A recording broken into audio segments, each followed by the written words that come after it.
Tesla wants to share. Canadians have begun receiving their Model X's.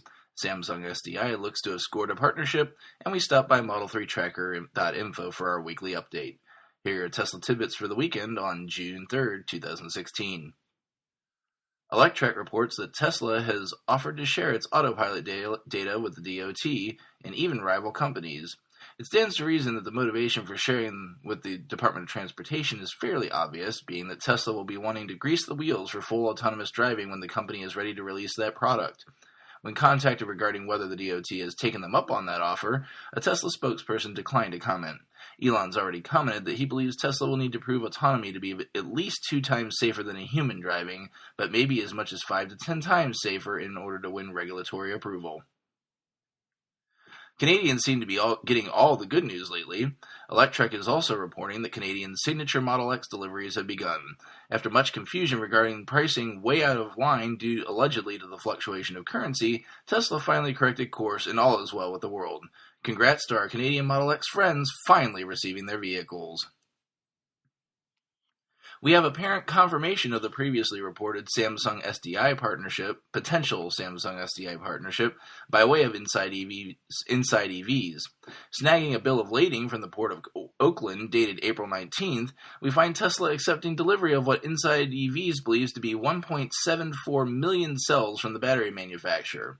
Assuming no typos, this cell also seems to be an entirely new class of cell previously unknown.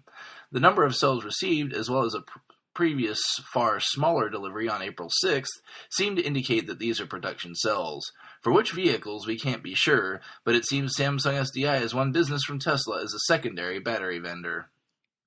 Finally, we have our weekly visit to Model3Tracker.info for the latest stats on Model 3 reservations. Currently, the site sits at 3,965 reservations. The U.S. stands firm at 60.1% of the reservations registered on the site. Canada remains second, holding at 9.6%.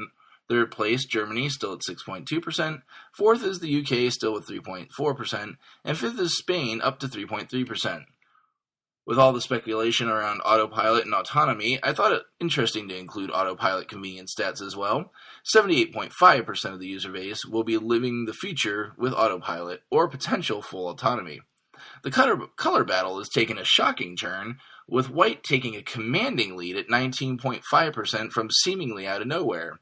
Deep blue maintains second at 15.5% of reservations, with multicoat red being the only other double-digit percentage holder at 14.7%.